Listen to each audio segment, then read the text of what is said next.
Folks, we have good news to report in an otherwise catastrophic and unlawful war in Iran. We'll take the good news where we can find it. The second crew member from that downed F-15E that was shot down over Iran, we can confirm has been rescued after a heavy firefight.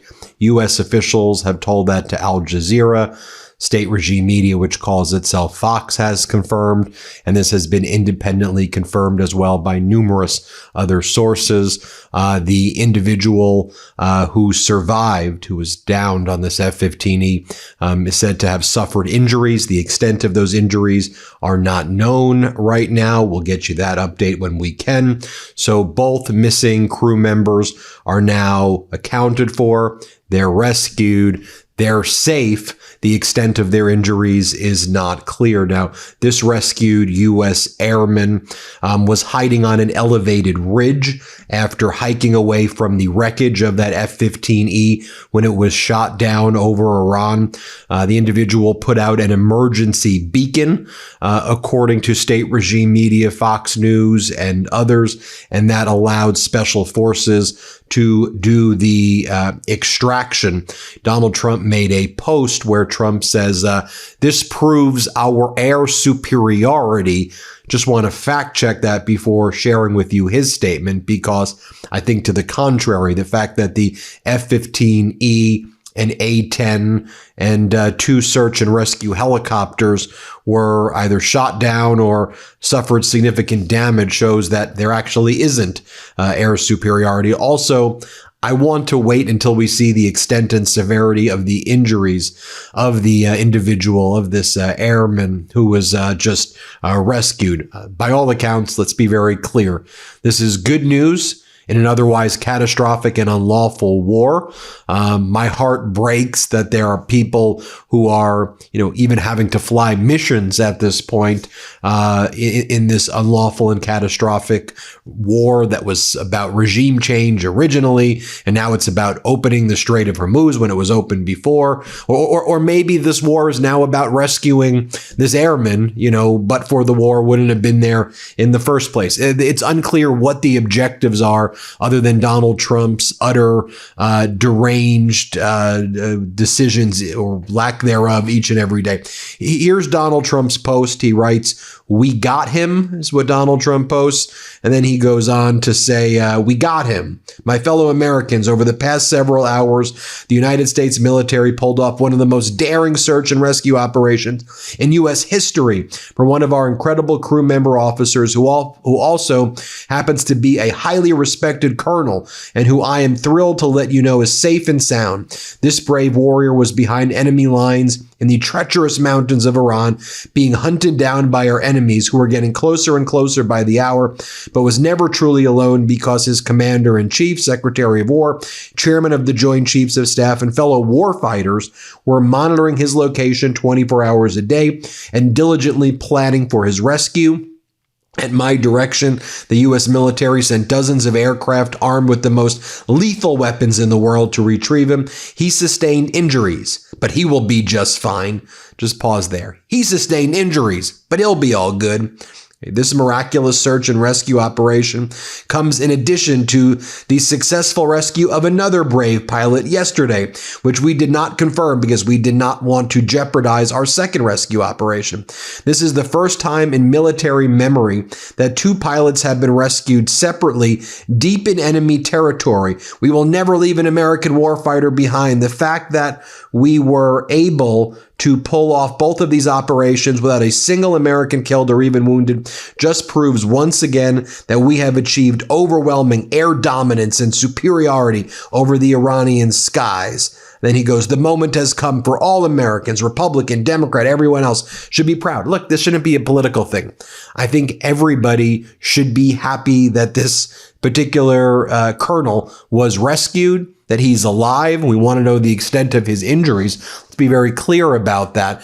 We should not forget that the F-15E and A-10 Multiple helicopters were also either shot down or severely damaged. That 13 American military bases have been evacuated right now, and our soldiers aren't there because Iran's been able to target them with FPV drones, Shahed drones, and ballistic missiles. That as I'm recording this, the Bapco facility in Bahrain's Bapco Energy's refinery complex was hit with an Iranian strike in retaliation for Trump and Netanyahu strikes in Iran, with smoke being reported at the site. According to multiple reports, you can see the smoke right there. Kuwait's Ministry oil building is burning right now from an Iranian attack. 2 Kuwaiti power and water desalination plants. This is the last 12 hours, folks. This is the last 6 hours. 2 Kuwaiti power and water desalination plants attacked by Iranian drones have caused significant damage. 2 power generation units are also out of service right now. So all of that's taking place. I mean, I know Donald Trump wants a spike the football moment. And again, great thing that this colonel was rescued, undoubtedly. But we got to get out of this war. This war continues to escalate. As Donald Trump said earlier today, he will rain hell on Iran if they don't agree to surrender. And the next we have less than 24 hours of Donald Trump's deadline, where Trump says he will strike electric power plants, desalination plants, bridges, and other civilian infrastructure in Iran right now. I'll show you the moment this was announced on state regime media. This is what Fox said when they confirmed the second crew member of the downed F-15E fighter had been rescued. Let's play this clip. This is a Fox News alert. I'm Rich Edson live in New York. The missing crew member from the F-15E fighter jet shot down over Iranian territory Friday has been rescued after an hours-long search. There was reportedly a heavy firefight before the crew members were taken safely out of Iranian territory. For now, and more on this, we go to our Chief National Security Correspondent Jennifer Griffin on the phone, who's confirmed and reporting on the details of all of this. Jennifer. Rich, that's right. I can confirm that the second crew member of the downed F-15E fighter jet has been rescued, and that he and the members of the rescue team that extracted him from behind enemy lines in Iran are all safely out of Iran. That is according to 2 senior U.S. officials and multiple well-placed sources in the region. Now, Jennifer Griffin, who is a reporter on state regime media, but she's a national security reporter. She actually does a good job. She went on Fox and she talked about, we don't know the condition of the airmen at this point. Play this clip. We don't know the condition of the airmen at this point. I can tell you that the injuries are likely to be serious.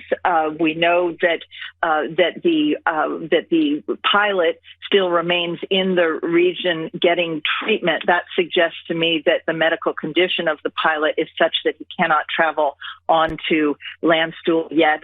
Must be stabilized before you can do that. So this is still a very serious situation. A number of U.S. service members were injured during the rescue mission. We knew on Friday that 2 of the military helicopters were struck by enemy fire as part of that rescue mission. And then we know more details about the A-10 Warthog that crashed on Friday.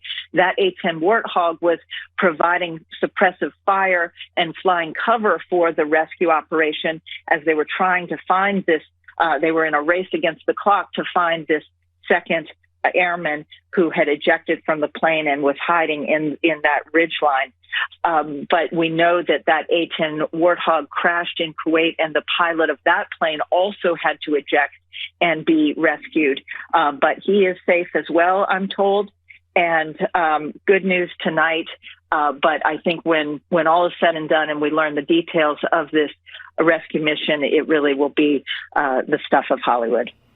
And here she talks about how until just moments ago when we began reporting this, not everyone was out safely. Here's what she says here. Play this clip. Planes and rescue the crew member. But so this was a complex operation, I'm told, and until just moments ago when we began reporting this, not everyone was out safely. We've been following this afternoon, and we agreed to hold our reporting until everyone from the U.S. side was out of Iranian territory and safe. And here's her recounting of what went down. And again, even though she's on state regime media, she's actually a good reporter. And she's actually been highly critical of Hegseth. Here's what she writes. We can confirm that the second crew member of the down F-15E fighter jet has been rescued, and he and the members of the rescue team that extracted him from behind enemy lines in Iran are all safely out of Iran. That, according to 2 senior U.S. officials and multiple well-placed sources in the region. The weapon system officer ejected along with the pilot when their F-15E Strike Eagle they were flying was struck Thursday night, early Friday local time in southwest Iran. Here, pause there for a moment. One of the things we want to know is if Iran is using some new systems in order to shoot these planes out of the sky like Iran claims, or if they were able just to get lucky in hitting the plane. But they say they've got new systems that allow them to hit these F-15s easier. The WSO and the SERE, Survival, Evasion, Resistance, and Escape Training to Evade Capture, hiding on an elevated, the WSO used, this crew member used Survival, Evasion, Resistance, and Escape Training to evade capture, hiding on an elevated ridge after hiking away from the wreckage and putting out an emergency beacon. U.S. Special Operations Rescue Forces, to include PJs, United States Air Force, pararescue men, and many layers of elite rescue forces, took part in the complex layered mission to both find the crew member and also keep the Iranian forces who were hunting the American weapon systems operator at bay. There are videos that have appeared from local eyewitnesses that show what appear to have been injured and dead Iranian members of the IRGC and Basij who were looking for downed American crew members. Fox has also learned there was fighting on the ground, but no Americans were killed during this operation. It was a very complex operation to retrieve the downed service member. A well-placed source briefed on the operation told me many different branches of the U.S. military were involved in the rescue. Fox can confirm that an A-10 Warthog that crashed Friday was also involved in providing cover for the rescue team searching for the pilot. That A-10 crashed in Kuwait, but the A-10 pilot managed to eject safely and was rescued. There was destruction of the aircraft, which have sensitive equipment on board, I'm told, all part of this complex combat search and rescue mission. The F-15E was pretty much destroyed on impact. 2 rescue helicopters were hit by enemy fire on Friday, and crew members on board were injured by enemy fire, but managed to make it out of Iran. There was a lot of elements to this rescue, I am told. So that's what we have for you now. We'll keep you posted every step of the way here on the MeidasTouch Network. Hit subscribe. Let's get to 7 million subscribers. Thanks for watching. Be sure to add the MeidasTouch podcast on Apple Podcasts, Spotify, or wherever you get your podcasts for new updates every single day.